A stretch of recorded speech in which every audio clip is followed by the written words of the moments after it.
Développer, planifier des missions quasi quotidiennes des collectivités décentralisées, des actions qui doivent tenir compte des besoins des populations. Pour justement mener à bien cette mission, l'Assemblée des régions et districts de Côte d'Ivoire, ARDCI, met à l'école ses responsables réunis au sein du réseau ivoirien des planificateurs du développement local. Ils sont formés sur la gestion axée sur les résultats de développement à travers l'approche par les résultats rapides et toute autre initiative. Cet important séminaire de formation vise à sensibiliser les cadres territoriaux, notamment les directeurs de développement et de la planification des régions et districts, ainsi que les membres du bureau exécutif du RIPDL, à une plus grande attention à la priorité aux résultats du bien-être des populations. Une opportunité réelle pour les bénéficiaires, des agents compétents et bien formés au service du développement local, reste une des volontés de l'Assemblée des régions et districts de Côte d'Ivoire, ARDCI.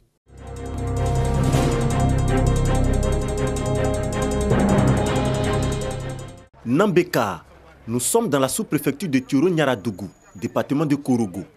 Voici le site qui va bientôt héberger l'Observatoire de recherche en environnement de l'Université Peleforogon Koulibaly de Korogo.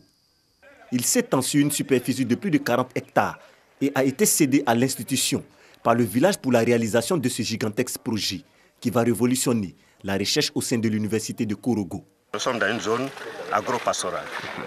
Nous avons 3 axes. Le climat et l'hydrologie.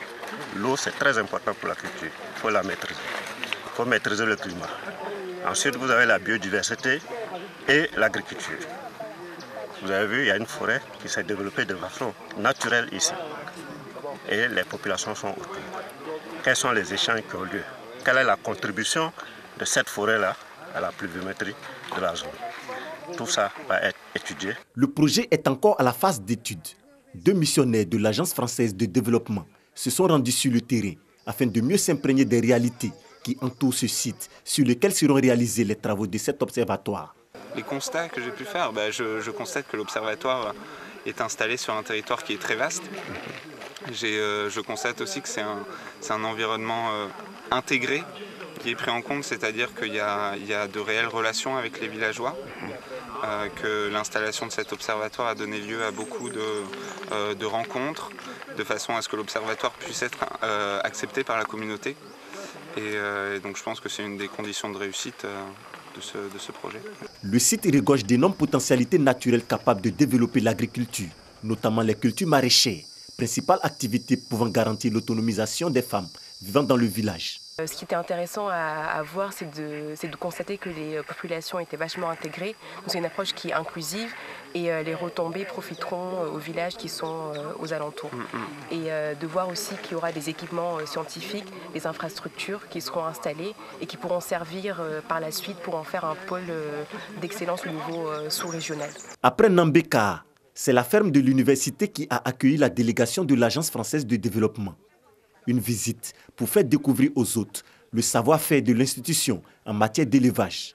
Ici, on élève des pintades importées de France, des moutons d'origine nigérienne et des bœufs de race sud-africaine. Mieux, les animaux vivent dans un cadre purement bio. Les étudiants sont véritablement impliqués dans tous les processus de la production jusqu'à la commercialisation. Tous les acteurs, aussi bien les étudiants, mais surtout les enseignants, s'investissent pleinement dans les activités que nous menons au niveau de cette ferme. Les responsables de l'université ont saisi l'occasion pour vanter les pas de géant réalisés depuis 2012 par l'institution sur le chemin de l'amélioration des conditions de la recherche et de l'insertion des étudiants inscrits dans la filière agro-pastorale. Pour la réputation de l'institution qu'il dirige depuis 2012, le président voit grand.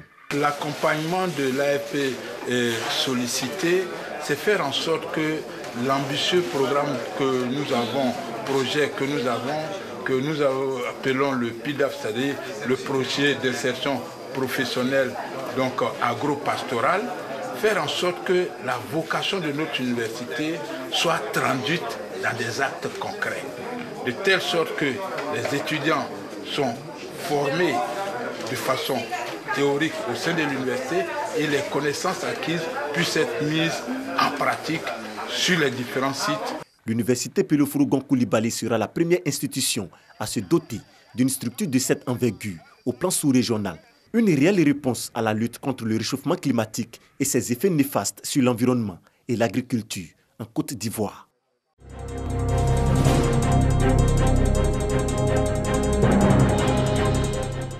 Les femmes de l'association unie, prêtes pour avancer, peuvent savourer leur joie.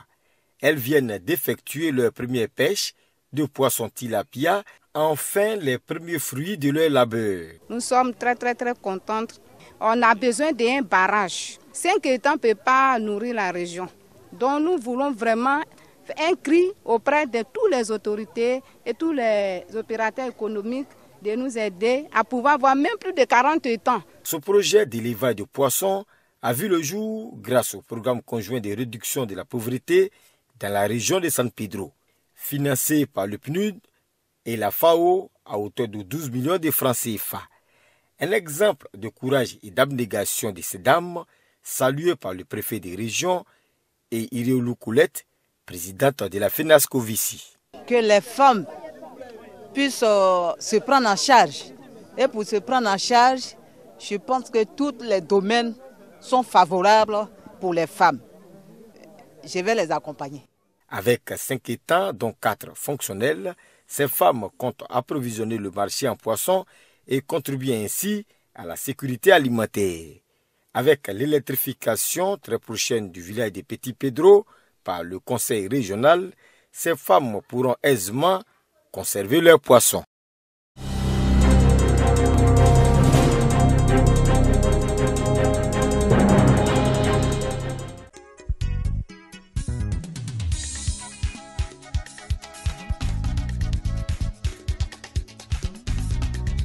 Les perles sont sa passion.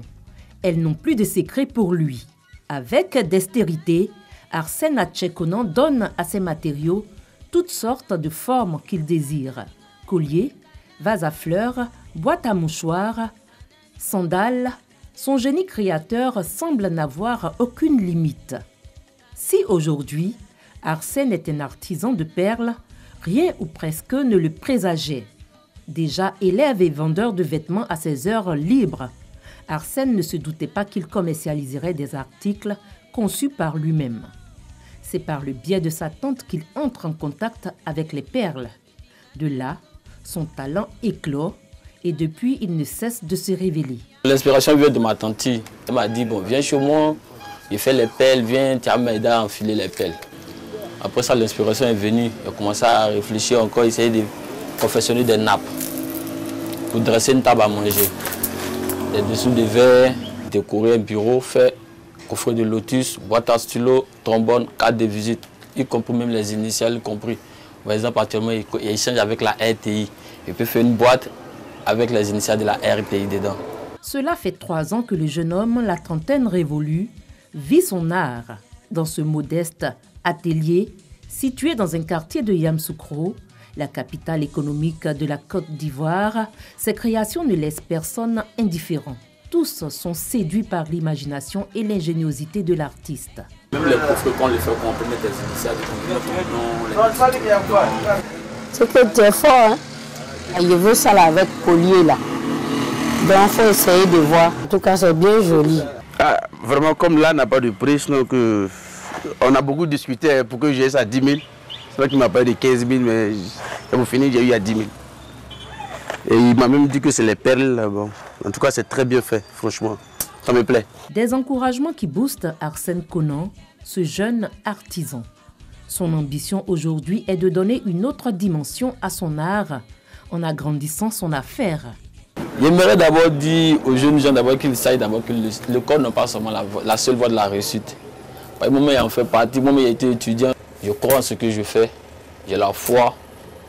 Moi en tout cas, c'est tout ce que je peux dire aux jeunes d'aujourd'hui. Si ça fait quelque chose, qu'ils aient la foi en tout cas, qu'ils se donnent à 100%. Des perles à la pelle.